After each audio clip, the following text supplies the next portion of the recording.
Hearst Ranch is a proud sponsor of the Heritage Radio Network. Learn more about Hearst Ranch at HearstRanch.com. Broadcasting live from Roberta's in Bushwick, Brooklyn, you're listening to HeritageRadioNetwork.com. We talk about food, we talk about music, with musical dudes, finger on the pulse, snacky tunes.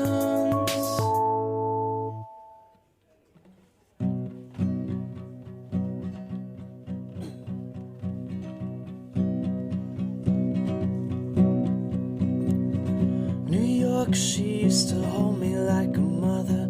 Now she just throws me to the lions and the wolves. I remember your face, stares at me like the hero. Long ago I was king of your world. You held me close and I made you feel like you were protected from the forces of nature. But when I close my eyes late at night, baby, I'm the king of your world. And you stare at me as someone who would crumble with the flesh and the blood. Oh, and I'm asking you, can you still love me after all the hell that I put you through? Oh, I was man enough to break your heart. Baby, I'm the king, and they're never gonna take me alive. Take me alive. Take me alive.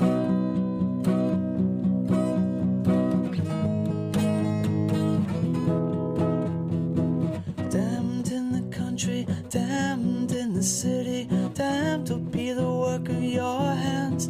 The work of my hands was the worth of my world, the worst of my life. And once upon a time I was king of your world. You held me close and I made you feel like you were protected from the forces of nature. But when I close my eyes late at night, baby, I'm the king of your world. And you stare at me as someone who would crumble with the flesh and the blood. Oh, and I'm asking you, can you still love me after all the hell that I put you through? Oh, I was man enough to break your heart. Baby, I'm the king, and they're never gonna take me alive. Take me alive. Take me alive.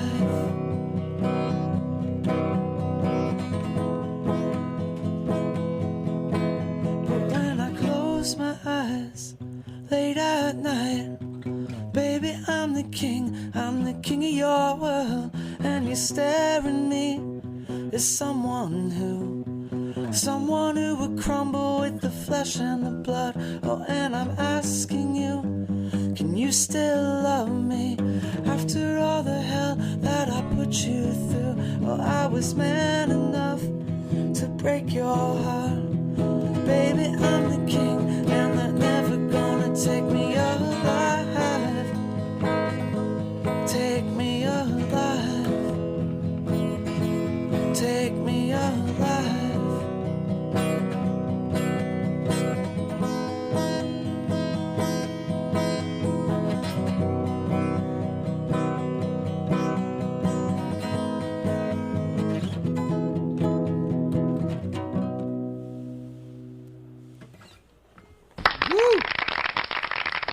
Wow, I love that applause sound. That is like the thinnest applause sound, Jack. Yeah, that was the wrong one, sorry. Yeah. Well, there are only It's more like bucks, this. So, and I'm not applauding. Oh, yeah. There we go. There you go. Everyone in the restaurant. Welcome to Snacky Tunes. I'm one half your host, Darren Bresnitz, a.k.a. Terry Diabolic, sipping on coffee, eating pizza, being serenaded by the great Ramesh. Is Ramesh like Madonna? Yeah, it is now, yeah. Love it. You may recognize that sweet, sweet voice and insightful lyrics from his previous band Voxtrot. And now you're doing the solo thing. Yeah, well, luckily I have a name that can work solo. Not all of them. Well, here, not in India. In India, I'd be screwed, but yeah. I think also... Is like John? Not like John, maybe like Peter. No, I don't know. Okay. Something like that. I think, but also you've been DJing and doing a lot of solo stuff on your own for a while that people know who you are. I hope so. I know who you are. Yeah, that's good. We've been buddies for a while. Well, at least 4 people know who I am. So. Yeah. Greg, how you doing over there? I'm good. It's good to see you. It's good to be, I feel like I haven't seen you in a while. Now you've been back in New York off and on for a maybe month? 5 weeks? Yeah, 5 or actually almost 6 weeks, but I left to Philadelphia for a bit, and then I love that when I randomly texted you on Saturday night, you were just in the other room at the same party. that was a weird moment of psychic synchronicity, wasn't it? I was like, I wonder what Ramesh is up to. He's like, I'm at the Woolly. I was like, hey, buddy. So how are things going? So tell us about the new project. What are you working on? I've almost finished the entire album, basically, but being indecisive like I am, I keep kind of making and remaking things. But I've got about 10 songs that are completed, and then 5 of which came out as an EP sort of secretly the other night. I just want... Please to explain. I don't know. I mean, it's weird in the age of internet advertising. It's the ultimate way to really publicize yourself for free, but I was just so last minute getting everything finished that I'm releasing it to the Other Music web store, and I just posted it the other night, and I've sort of put the link in a few places, but haven't really... Does that conflict with the Other Music release? What do you mean? Wait, sorry, I thought you meant Other Music as in like the record store. I do. Oh, okay. Yeah, I did it. They have a web store. Right, okay. So I just... You just upload it? You upload it? Oh, I gotcha. Yeah, it's there right now, actually. Do people know about it? I don't think so, not yet. Well, then this is another Snacky Tunes debut.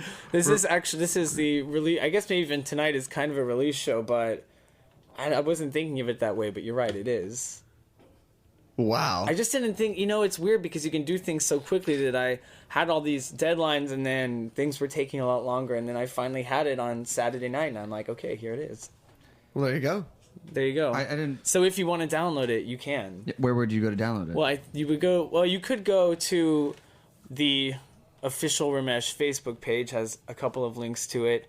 It's also on my linked from the Twitter account. And then if you go to the Other Music store, I think if you search Ramesh, it probably will be the only thing that comes up, unless there is the... I don't know. They have a giant, yeah, Indian trance Goa. Keep going. This is good stuff. That's all I got. Yeah, what else comes in that genre? So I don't know. So I want to ask, because we haven't talked about it.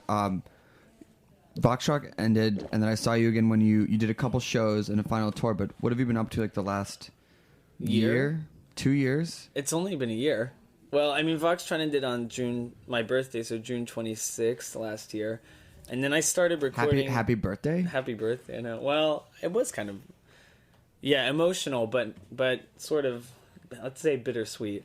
But actually starting the week after that, I started recording the solo stuff. So I've been pretty much working on it solidly for a year. I mean, and, I know you started off as a teacher back in the day. Did you go back to teaching, or just odd jobs? Or No, I've been working in a restaurant. What's the position? I guess officially it would be maitre d', right? I don't know. I haven't been to your restaurant. That's a really good point. Yeah. In my head, I was self-checking with myself. I mean, Austin, it's casual. You don't really have things like that, but I mean, it's a nice restaurant. I mean, I was a host at Red Robin back in the day. I would never. You were a host? I started as a host, worked my way up to busboy. That's right. Isn't that working your way down? I think that's backwards, right? Well, more money. Yeah, less prestige. Yeah, they didn't quite see me at the front door when they walked in. I was just putting like greasy baskets into a black plastic tub. I used to be a busboy also, and actually I think I did technically make more money, which is really depressing. Yeah, I mean, but it's just I don't know. It's a hard job to have busboy. There's literally clearing people's plates. There's literally no glory in it. No, not. I don't think there's like any. There's glory in a day of work. A good day of work. Okay, yes, but yeah. The Do or Dine guys are saying, yeah. What's the glory in being a busboy? Extreme carries, dude. Like, you get, like, a stack of plates, like, as tall as yourself, and you, like, deliver them successfully, you know? All right, bragging rights. Yeah. To other busboys. Yeah. Okay, but other than that... I bet you there are busboy competitions. Like, best... In which what happens? Extreme carries, cleaning, delivering of whatnot. Oh man. Barista competitions. Yeah. Oh, that's I'm true. going to the web on this one. But the busboy one, you'd have to make a mess and then be like, clean it up. If there aren't, we're gonna start one. There Yeah. we go. I mean, okay. So for Voxshot, you were writing for 5 Guys. There, just so you know, there isn't one. So Okay. Do or Dime Busboy competition 2012 coming up. Yeah. So back to Voxtrot. Back no, to not Ramesh. that. I want to talk about the songwriting process because it's, how has it evolved from, the previous projects to what you're writing to what you're writing now? Well, I guess, it's still, even with Voxshot, it was that I would come to them with the song like what is happening here, sort of, and then we would build it together. Now I still am collaborating with people, so that still happens, but I guess it's like more of a dictatorship and less democratic. I like to say benevolent monarchy. Yeah, that's really nice, actually. Have you found though that because I found that a lot of times, especially in groups like that, there is some sort of good output that comes from creative tension and different ideas. Do you miss that a little bit, or do you find that you're just happy just to do exactly what you want to do? Well, I still get it sometimes. That's the thing. And then they're banished. Depending on who they're banished. Yeah, depending on who I'm working with, and it still happens. I haven't. The more I do it, the more I think that it will become exactly what I want it to be, and eventually I'll find exactly those in the future, second album, whatever, those exact right collaborators that happen throughout history where. Yeah. We have a great partnership. But right now, it's cool being able to, because there were lots of things with Voxtrot, especially at the end, because it was so democratic, that I think it lost a little character because everybody had so much say, whereas in the beginning it was more like... I think probably the Do or Don't guys can speak that when everybody wants to be the cool guy, everyone wants to get along, stuff gets lost. Sometimes you just need that asshole to come and be like, this is how we're doing it. Oh, yeah? Were you nominated, or did you self-nominate? It's just a natural order of things. I think you do. I think at some point you just need, especially for the creativity to flow, you need someone to be a leader at some times. Well, I think that you can have different types of, constructive group process, but you don't have to be nice about it.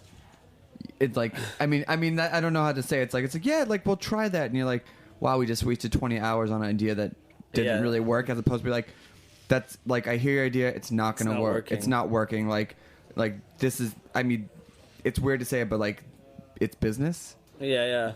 Or it's not the right brand direction or the band direction or anything. That's I'm sorry. We call it a rabbit hole in the studio. Oh, is that what it is? Well, yeah, when you end up wasting 4 hours when nobody has the nerve to be like, no, it's not good. It's so weird because you always think you're going to be that guy who's like, I'm just going to go in there and get it done. And then and then you're like, oh, I don't know. Yeah. But now it's just you. So when you do the recording, how much of it is you recording and verse? Do you bring the people who play live with you in, or do you record a lot of stuff yourself? Actually, I hired a lot of people to play on the album. Weirdly, almost none of them are actually a couple of them are the people that actually play in the live band. But some of it was some of the guys from Voxtrot, but not really that much. Yeah, but I do play more than I did on Voxtrot. I pretty much only played guitar or whatever the thing is that I played live on stage. That sweet, sweet vocal pipe. That's sweet. I'm still playing that. Yeah. All right, well, let's hear it. Let's do another song. Actually, the next song was the very last Voxtrot song, but is the only one that I still play because I feel like you need a bridge. Well, it was at the end, and it was actually kind of the thing that started with me writing the string parts and stuff that changed it a little bit for me and made me want to do solo things. So it's the only song I take. It's like the Breeders' Pod record, which were all like Pixie songs that Kim Deal never got to put on the albums. Yeah, maybe. All right, fine. Yeah, whatever. Whatever. I know music, whatever.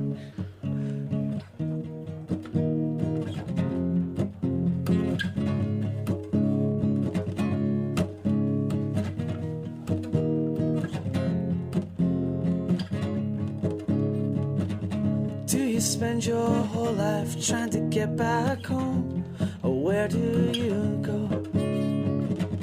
Kino eyes unfold you in a coat of chrome. The feelings show. And what do you know? Tell me, what do you know? What do you know about where I come from? What do you know? Tell me, what do you know about who I am? When I see you naked, I see more than flesh. Do you see the same thing? Entertainment value, no, I couldn't care less. The feeling's high. And you were so young, baby, you were so young, dragging your feet in the face of creation. I was so young, yeah, we were so young. And still there was you, the center of me. And still there was you, the center of me. And I don't know you, baby, you don't know me. We are just victims of the same situation. Baby's big war, tell me what you died for. We were just born to lose this life.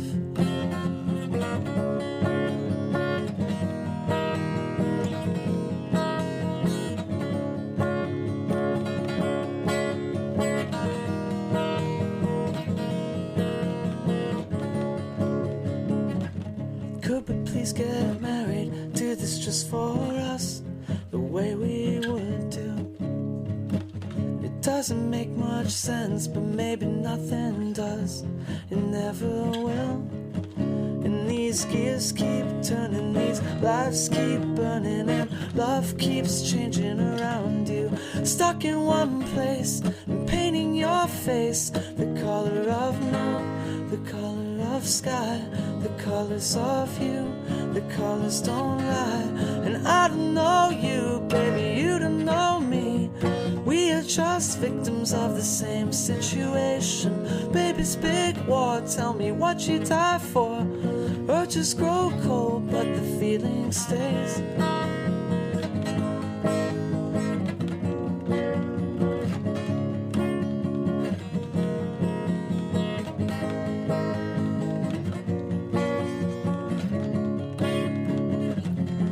And what do you know? Tell me, what do you know? You don't know me, don't you question my love. And what do you know? Tell me, what do you know? You don't know me, don't you question my love.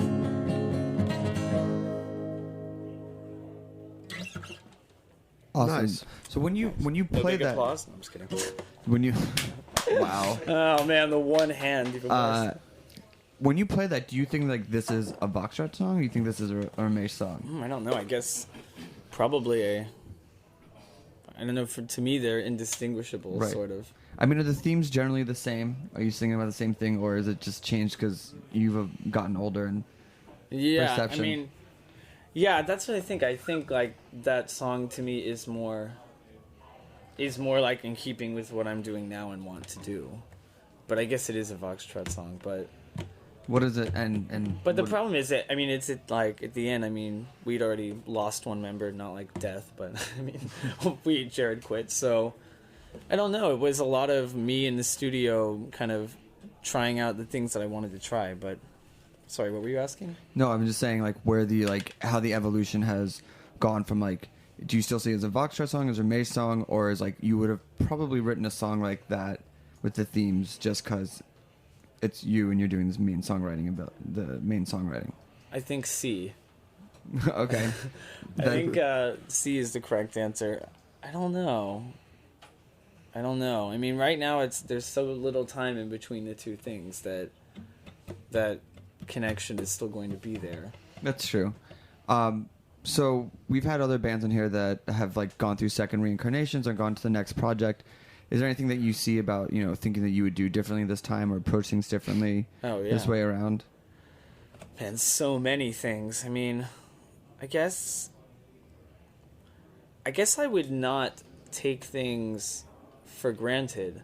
Like, I wouldn't, although we worked really hard, Voxtrot, to get to a certain, but after a certain point, like, you get burnt out, and so you have a bad attitude, and you take stuff for granted, and you don't realize that it's really special to have a career in music. You forget that, basically, and you become resentful of it. But now that I'm, like, really passionate about it again, and I'm happier again, I see that it was a really wonderful thing, and I don't I wouldn't this time around. I won't lose that. It's tough on the first time around to have that perspective. Yeah, I mean, you get really into a culture of deserving, just like that everything that comes to you is just something, well, which you do deserve it if you work really hard, but I don't know, you're just not really very thankful, I don't think. But this time around, I would try and see the joy in it always instead of the opposite. I mean, you're also really young. It's not like we're talking about. Yeah. You're like, in your late. Jeff Bridges and Crazy Heart. Yeah, exactly. Well, I mean, I cannot wait to see you at that stage. Well, hopefully that won't be my life at that stage. Wait, you can't wait to see him like washed up alcoholic? No. Just like I am Texan. No, like yeah. Old Ramesh, like Okay. 75-year-old Ramesh. Well, hopefully that one is dignified and financially secure and well I respected. see you in a suit or some white chinos or something like that. I can see that. I already have white chinos. So, halfway there. So be- put him in the closet. So being Bring him out in 4 decades. up in New York, what do you like to eat when you get up here? Because you're really spending time between here and Austin. So, what do you when you're up here? What do you miss from home? To be honest, I don't really miss that. I know the correct answer for everybody from Austin is I'm supposed to say breakfast tacos There is no or correct answer. barbecue or something like that. But I never eat those things, so not that I'm against them. But here I have been. I'm trying to think where I've been that I thought was amazing. I've eaten at this restaurant, this Italian restaurant in the Lower East Side called Sauce that I thought was really good. Twice. I've been to... I don't remember. I went to Balthazar the other night. But I don't know where all the exciting new things are. I only know of these... Do or Dine, Bushwick. So Right that's there. actually Yeah, right there. You're sitting next to right that. You're next to sitting, me. and you're also sitting in the really exciting area of Roberta's. Well, maybe the problem... I mean, the place I'm staying is in Manhattan. Maybe everything exciting and new is actually in Brooklyn. Yeah, I don't know anything exciting That's new is happening. really- That's the case. But I mean, I like food, obviously. But I'm not I don't know that much about it, though. Like, I know when I think something is good, but I'm not really up to date, I guess. But this is my chance. It's like me and music, man. No problem. Okay. You just gotta know what you like. So I know that you need to get out of here because you got to go sound check. Yeah. So do you just want to give us like the nuts and bolts so people can find you and where they might be able to get tickets for the show tonight? Or buy your album. Or buy it on the other music website. Or you can go to... Is it on iTunes? No, because that... Well, whatever. It's boring and logistical. It takes forever to get something on iTunes. That's the only problem. Got it. But it is on the other music website, and you can't just download it unless you don't live in the United States, and then you're screwed. So, I mean, and by the way, if you're listening internationally, hey. sorry. Yeah. But you can stream it, and probably when people download it, within about 4 days, you'll be able to steal it really easily. So, I wouldn't worry about it. Gotcha. All right, so we're And gonna. the show for tonight is... Is tonight at the Mercury Lounge. Doors are at 8:30. First band, also an Austin band. Who? Feathers. Well, actually, the singer, the front woman, was from here, and she was in a lot of dark, like, I think her last band was called Cruel Black Dove. Wow. Well, it's like, yeah. That sounds like a bad 90s band from a 90s movie. They're good. Well, I mean, I would say, I don't know. I don't know if I can say that it was goth because I'm so badly informed about goth. I guess food and goth, things I don't know anything about. But they're good. It's a bunch of, you probably know lots of the girls in the band, actually. Who's in there? Alex Gehring, Ringo Death Star. You know her? No. Okay. Let's not do this on. Let's not do Let's this. do this on the air. This could go really. You're like, no, I don't know Let's any not of them. do the. So it's tonight, and what time do you go on? It's I go on at 10:30. They're at 9:30. We're at 10:30. Great. All right. gonna be awesome. I think we go to Punjabi across the street. Is that a restaurant? Yeah, it's like a cabbie haunt. It's my people. My Pretty much. Hante, right? So we're gonna hear one more song from Ramesh, and then we're gonna play a couple songs, and then we'll speaking to Do or Dine, live, Snacky Tunes, Heritage Radio Network. What's the last? Come name of on, the last put a song? little oomph into that. That is. Puke 'em in. Puke 'em in. I just puked it out. Puked it out. Puke. We learned from DJ Gina Turner that's the coming at you live on Snacky Tunes. It's called a puke voice. Yeah. That's really terrible. Yeah, it's awful. So what's the name of the last song? It's called Requiem. It's the last song on the EP, actually. Let's see if I can puke this out. Wouldn't really work with my vocal style. And you asked me would I live with that ghost in the house. Yeah, I would trade 1 year of fear for that old feeling. and my love for you parades in this room, refusing to leave, hoping to weave my way into the hours when you can fall asleep. Or you can fall asleep, but I'm always gonna watch you fall asleep. But I'm always gonna watch you, that's me. I love you with that wild love. I love you with that love. And the rainbow dances with Christ on the wall. The requiem breaks the devil who falls. And I'm free from the pulling force. I'm free from the grasp of that beautiful girl. She was part of my world before I was changed from the voice into the living thing. And please let it be, you still see him in me. Two hands to play a song for the dead, oh, a requiem for the one who walks through me. And you can walk through me like God and the angel who shelters back from the beast on the hill. And I'm running, I ran across the killing, I ran across the killing. Madonna loves me, Madonna holds me, Madonna dies, Madonna unfolds in me now. I can't believe in nothing, and I can't believe in nothing. And you stand before me in a big dream, asking all you. Stand in my bed, shaking your head.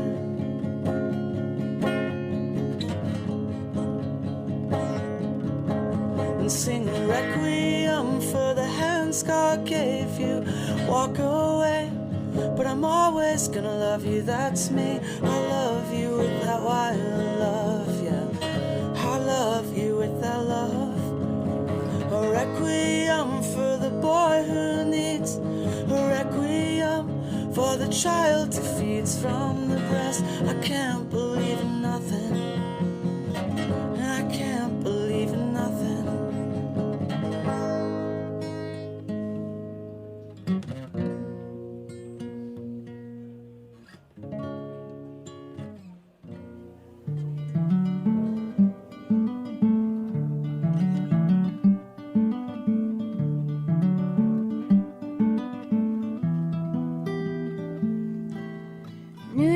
City gripped me like a big old machine.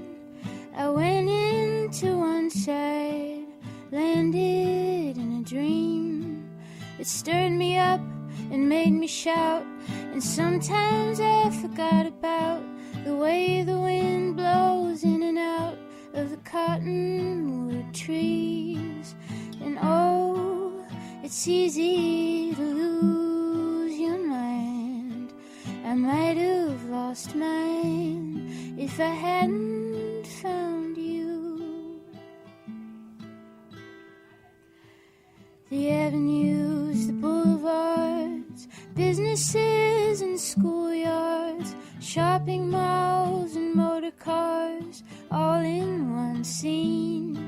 The lowest lows and the highest highs, the meanest noise and the lullabies, the poison and the compromise, the unspoken scream.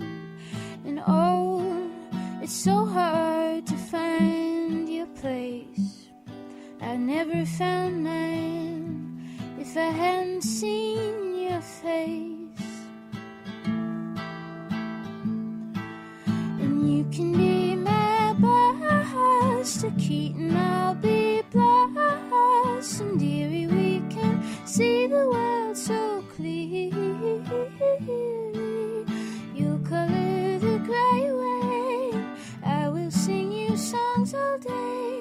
The decay will just turn to bloom as we look at the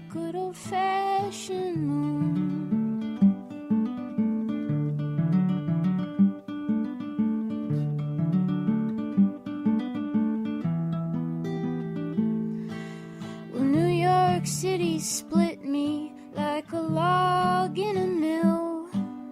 Half of me happy, the other half ill. But I feel myself warming to the old neon chill. I still feel a longing, but it's chased by a thrill. And oh, it's so hard to find your place, and I never found mine if I hadn't seen your face. And you can be my boss to Keaton, I'll be blossom, dearie, we can see the world so clearly. You'll color the gray away, and I will sing you songs all day. The decay will just turn to bloom as we look at the good old-fashioned moon.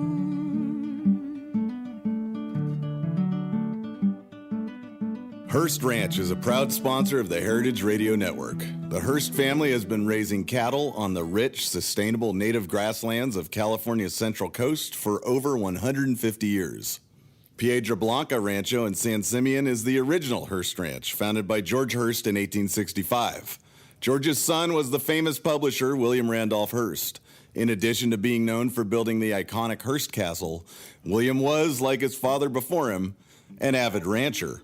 In his words, "I would rather spend a month at the ranch than any place in the world." Thanks to one of the largest land conservation easements in California history, a joint effort with the California Rangeland Trust, the American Land Conservancy, and the state of California, the working landscape at Hearst Ranch will be preserved forever. Learn more about Hearst Ranch at HearstRanch.com.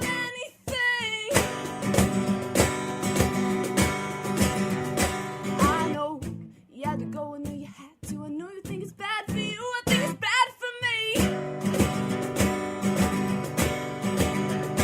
My mouth is full of cotton, my mind is rotten. I walk on nails every day just to keep bad thoughts away. The nights are getting harder to fight. I smother my pride. I hope you might be hoping that I might. It's easy for you, it's easy for you. I don't have the drugs to keep me quiet. Quiet. It's easy for you, it's easy for you. I don't have the drugs to keep me quiet. Quiet. How long can you keep this up? How far till you feel anything? I know you had to go, I know you had to. I know you think it's bad for you, I think it's bad for me. Whoa, you never look better, oh, you never look so free. Whoa, was it easy to get off of? It was easier for me. For me.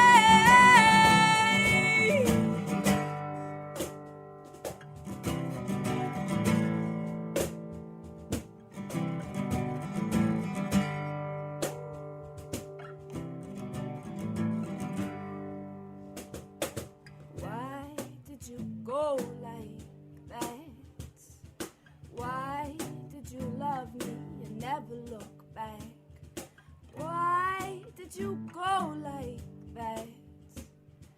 Why did you love me and never look back? Why did you go like that? Why did you go like that? Why did you go like that? Why did you love me? Why did you love me? Why? Why?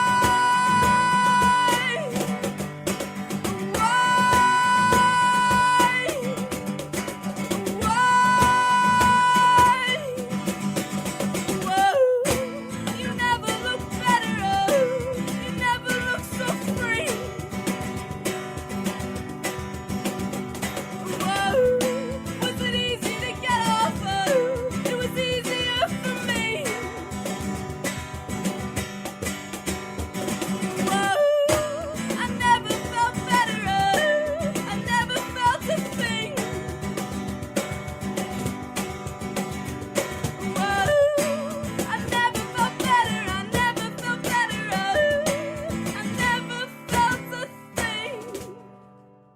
I'd love to welcome to the show guys from, I would say, kindred. If we had a restaurant, I would hope that we could be kindred restaurant brothers. For sure. But the boys from Do or Dine, why don't you introduce yourself and say your respective roles in your said restaurant? Luke Jackson, I'm kind of warrior in chief. Oh, WIC, beautiful. Yeah. WIC. Yeah, essentially, I do all the bullshit work. Okay. But I also run the bar with my wife. So Awesome. I'm Justin Warner, and I'm a Pabulum director, which is basically with my partner George, who's the advanced prototype. We basically decide what stays, goes, flies, and is served in the kitchen. And who is Perry, who couldn't join us? Perry's my very old friend who essentially came to me a while ago and wanted to start a restaurant. He's a designer. So he designed and built the restaurant and financed it for the most part. But operationally, he's kind of a silent partner. So. And I did actually know what gurgling guts was. Oh, really? I remember it. You remember it's like those brains, a little squeezy, like blood. For like stressed out 13-year-olds. Yeah, he invented that back in the 90s. Are you serious? Yeah. He's got that gurgling guts money. Yeah, right. You know, Exactly. that's that and a bus token will get you right on a bus. So what is the story of Do or Dine as you were telling us over the break? Well, essentially, yeah, I mean, I was working with Justin and George at the Modern, and Perry had been bugging me for a couple of months about starting a restaurant. And, yeah, I don't know. I was always in the restaurant industry because I'm a painter, kind of to support my painting. And I don't know, I just figured, Justin and George have a very novel approach to understanding food, kind of more from a linguistic standpoint almost. But it was very novel. And we basically, Justin was doing pancakes outside Perry's jewelry shop, kind of a la minute on the street for people. Wicked pancakes. Yeah, wicked pancakes. What were some of the variations of pancakes? Well, it spawned out of this thing. I did this show called 24-Hour Restaurant Battle, and so I made basically like IHOP on drugs, and it was like, so we did like I did like everything with a compound butter and a weird jelly. So like we did just regular old pancakes, but with pumpkin butter and coffee jelly. Nice. So it was like that weird Starbucks drink, but all in one, And so you're at like Perry's art opening. You have a couple of things of wine, and then there's a guy outside making pancakes that taste like that Starbucks thing. Ready to rock. I remember one was sweet pea pancakes with kumquat jelly and curry butter. Yeah, that was the bomb. That was very good. Wow. It was basically like if you take like the flavors like of samosa, and then instead of what do you call this? That tamarind juice, Instead of the tamarind juice, it just went the kumquat route. Wait, 24-Hour Restaurant, that was like they tried to make like restaurant challenge from Top Chef into an actual TV show? Yeah, Right. yeah. And I got to like fight with my partner at the time. Yeah. You got paid to fight? No, but I mean that was just kind of how it happened, Got it. Those shows are geared to prod people. Yeah, I mean, if you're that close to somebody and you're working together and you're up for more than in their face for like more than 12 hours, it's just bound to fight. Mm-hmm. So then I guess after that we kind of just got tired of getting drunk at Midtown Manhattan bars saying, I wish we had a restaurant. Why don't we do this? And then finally we came here to Roberta's, yeah. And we were like sitting there and we were having a good old time, and then like we see like Eric Repair sitting at the table next to us, and we're like, damn it, if these guys are doing it and Eric Repair is here, then if they're doing it in Bushwick, we can do it in Bed-Stuy. Yeah. And we knew, like, I've lived in Bed-Stuy now for like 8 years, and Justin and George have been living there about 3.5, and we knew the neighborhood well enough that it was the exact right time to do it. Yeah. So then how did you find your space? Because it was the facade is really interesting. Yeah, the space was there. Honestly, like we did it through Craigslist and through a realtor, even though it was rent by owner. We should have just gone through rent by the owner because the real estate guy screwed us. Out of 2 Gs, that would have been our air conditioning. Yeah. But yeah, so it was fated. It was just there, and it was perfect because the son of the landlord lives on the top floor, and as a family, they own a restaurant. Oh, Um, so are they sympathetic? yeah, they're very sympathetic. Yeah. It's fantastic. That's great. You come in there and you're talking like, yeah, I'm going to do some foie gras stuff, be the first people to do like, duck in Bed-Stuy. And the guy's like, huh? Versus like, I want to make a mustard factory. You know what I mean? Yeah. It was really great. And so, how was the process from saying we want to do this, we have the building, to when you first opened the doors? What was that like? And how long was it? It was kind of a there was a lot of problems, as there always are in something as complex as starting a restaurant in New York City. But I think the process could have been far worse. We had a somewhat blessed experience in that everything seemed to come together fairly well. I mean, we had some setbacks. For instance, we didn't get our liquor license even though we were set up to get it on the day that we opened. There was some last minute crap with our liquor license attorney. They didn't really do a fantastic job that way. So we lost our whole first summer with a liquor license. But, we eventually got it, and now we're doing what we're doing. But essentially, everything really kind of fell into place very well. Also, it was kind of a little bittersweet. BYOB is like a great way to get people like jazzed about coming in, and if they find out that you have really good food and they don't have to pay like exorbitant prices for booze, then like we had people like within 4 weeks of opening bringing in like Chambol Moussigny, like we're like, what the hell, dude? We're like deep frying deviled eggs up in here, like, and you like think that like you can just like ball Burgundy. Okay, Yeah, we had the president of Laurent Perrier come in. And Really? She came in it was fantastic. I even made like a la minute wine cart. Out of some 2x4s and a stump.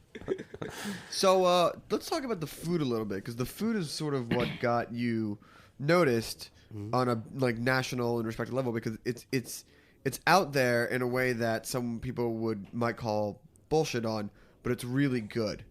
And how do you guys toe the line of having these creative things that could be written off, but actually have them being written about?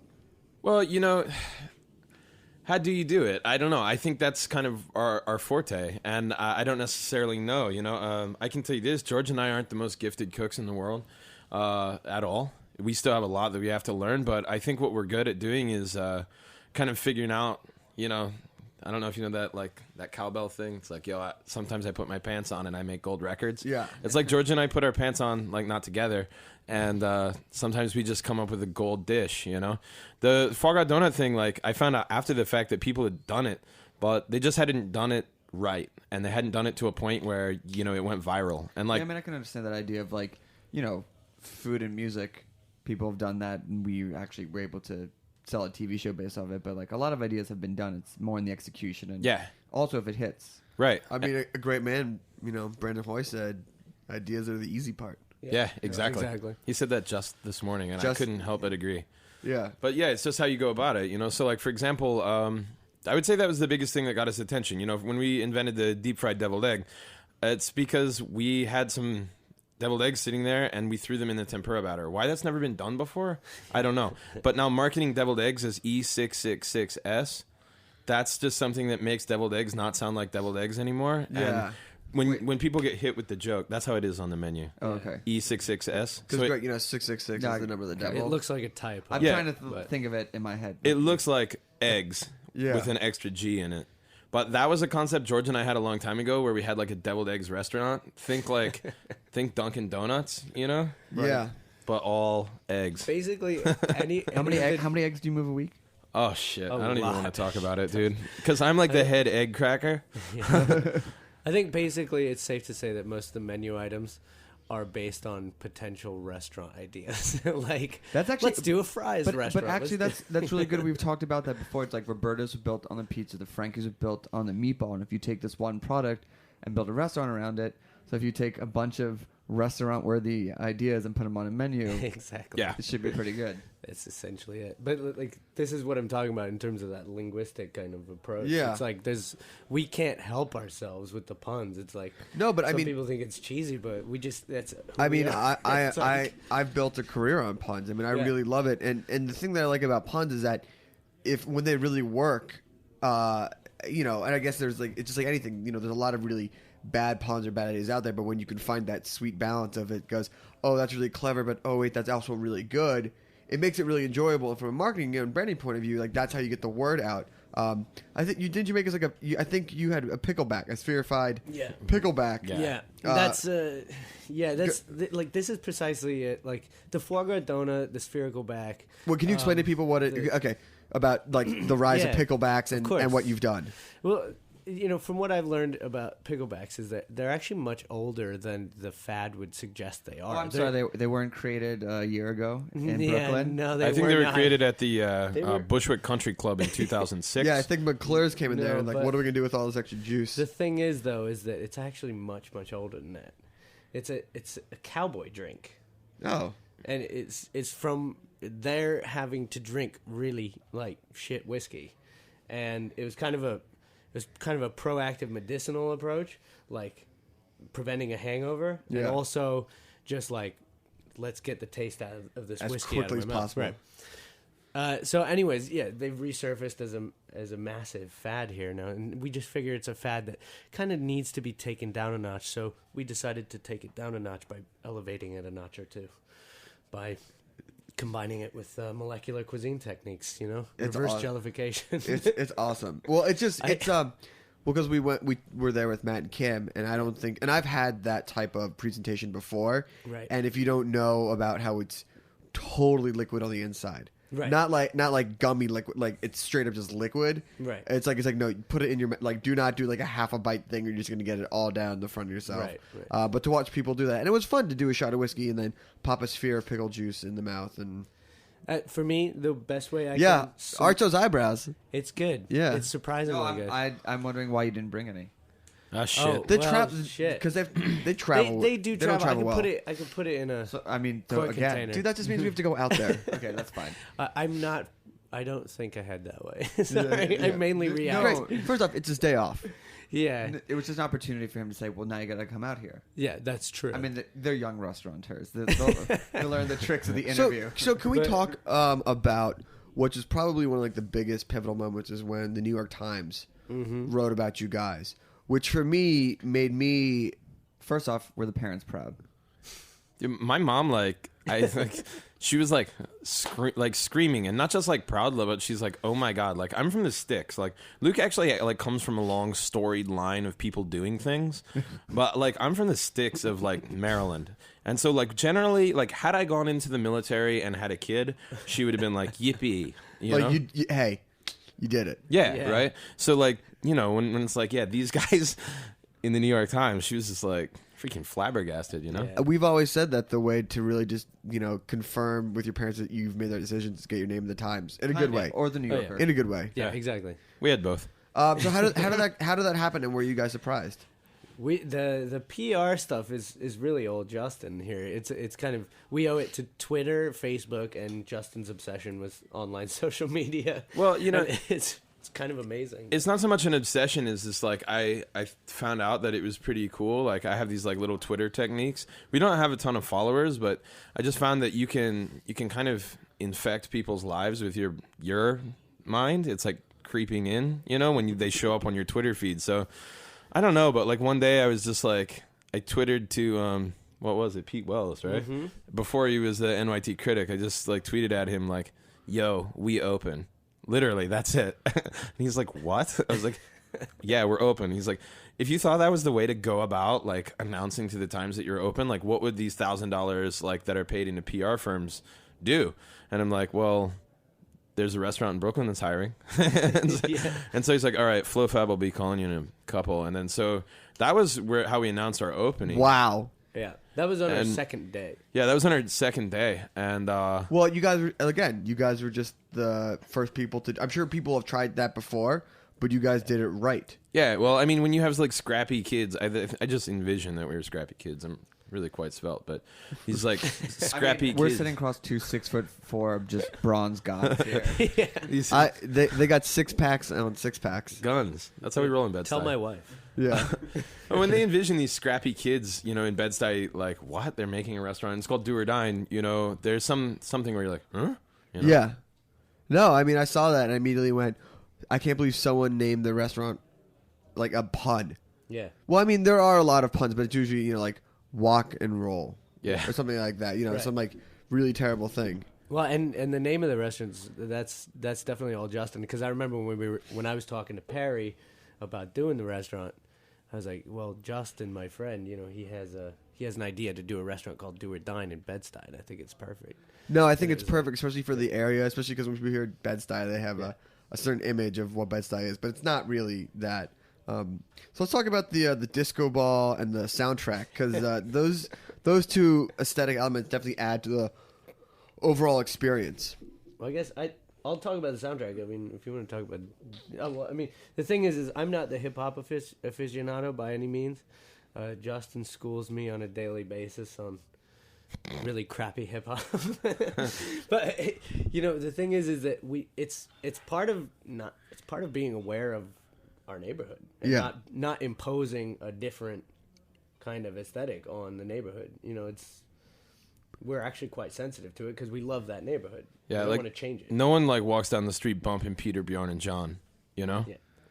Or MGMT. It's just not happening. Unless they're sampled. Yeah, unless they're sampled. Yeah, Drake did that one thing. Yeah, they did. He did that, and then I he think also did it Young with- Folks also got sampled too. Yeah, with Licky Lee, he did one. Yeah. Too. But that's fine. But that's fine because you're still right. That's where we're kind of mashing It's a metaphor things for what together. you're doing. But I mean, my mom's kind of like, wow, why is the music so loud? Well, Mom, look around. We're in Bed-Stuy. This is someone consider kind of the unofficial home of hip hop. So why would we play anything else? Yeah. You're not gonna open up a country bar in Bed-Stuy. We said that if my mom comes in, then just for her, we'd play some jazz. But the second she leaves, You just gotta find those rap songs that sample jazz. Yeah, right. Yeah, right. Exactly. So what's coming up? I heard you guys are taking brunch and flipping it. Yeah, actually, it's crazy. We got lucky enough to meet this cat, Nick Subic, who actually used to work here at Roberta's. And he kind of just, it's so great. We're just so lucky to have people where we can say, look, this is our idea of how food should be. Can you run with it? And it's like getting a great, a great writer on your team. You know what I mean? Yeah. If you're, writing the Do or Dine show. And he's, just gets it, He really assimilates our vision extremely well, perfectly expressed by one of the items, which is the cold pizza terrine. It's essentially exactly what we're after. It replicates that experience. But That's so awesome. It's rare. I mean, Yeah. it's once you really get out there, you realize that type of alliance and that same thought process is rare, especially when you guys are doing something that's a little untraditional. Yeah. Yeah, it's definitely been. That's probably been the most challenging part about doing this restaurant is kind of staffing. And I think that's with any restaurant. Yeah. But I have to think that we've always talked about Brooklyn workforce as far as restaurants and the type of restaurants that here Roberta's, Rye, Trafe, all the things versus what comes with New York style and trying to get people to be I know you're in Bed-Stuy, but you really do need to elevate that service to a certain level and people actually wanting to work that hard and care that much. that's when we started this thing. One of the first things that we agreed on was we didn't want that kind of no lower jaw muscle type of service. You can get the pizza if you want. I mean, that kind of thing. We want articulate, knowledgeable, friendly servers. Yeah. But just not stuffy. Yeah, I mean, I think they can still do things on their own terms, but still bring a love. You're in a service job, you don't have to work here, but if you're going to apply for this job, these are the requirements. Anyway, well, we're about out of time. What? Yeah, it's almost That done. was an hour? It was an hour. Yeah, Jack is nodding. He said so yes. much fun. Do you guys want to give us the social mind meld stuff? Oh, you mean how to find us? Yeah. Facebook.com/do-or-dine. You can find us on Twitter at do_or_dine. Was Do or Dine taken? Yeah, actually. Yeah, I think it was actually by a company called Dine. Yeah, I think it Yeah, was. but I didn't want that to be the case anyway. Bummer. And then you can find Luke. His is Coolest Hand, and I am Eat Fellow Humans. Awesome. And Can I give one more shout out? yeah. Brunch is Sundays only, 2 p.m. to 10 p.m. Oh yeah, just give us Late the hours. brunch. Yeah, Late brunch. late 10 brunch, p.m.? 2 p.m. to 10 p.m. Brunch all day, no crying babies. Oh, fair.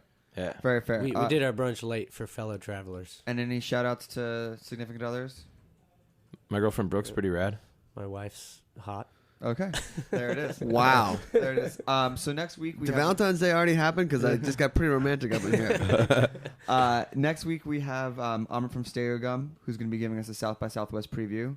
And who's the cook? I think it's not. I think it's David Gelb, the producer. Oh yeah, I think that's his name, David Gelb. of Jiro Sushi. Jiro Dreams of Sushi, which is a fantastic documentary. Which, if you haven't seen, Been wanting to see that. it's probably one of the best. It'll go up there when people are like, "Oh, Ratatouille, Tampoco, and all that stuff." Jiro Dreams of Sushi will be one of the best Sweet. food movies. Thanks for listening to Snacky Tunes. We'll see you next week. Peace. Peace out.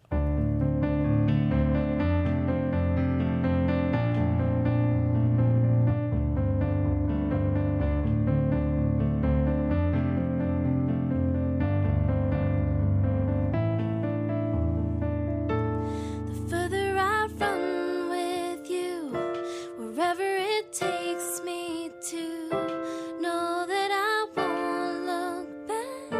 Forever is all we have. Just for one night, let's run wild. Just for one night, let's run wild. Just for one night, let's run wild. Just for one night, let's run wild.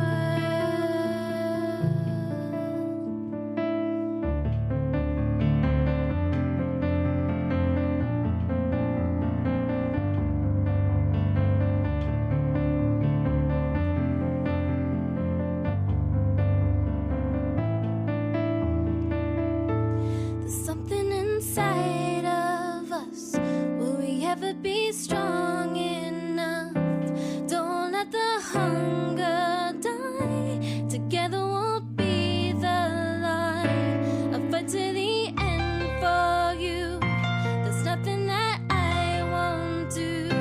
No one can hold us back. Forever is all we have. Just for one night, let's run wild. Just for one night, let's run wild. Just for one night, let's run wild. Just for one night, let's run wild.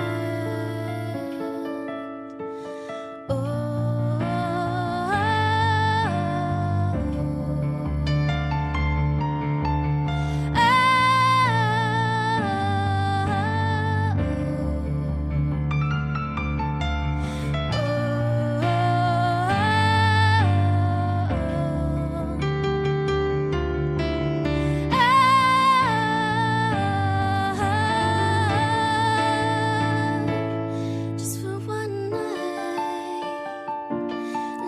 run wild.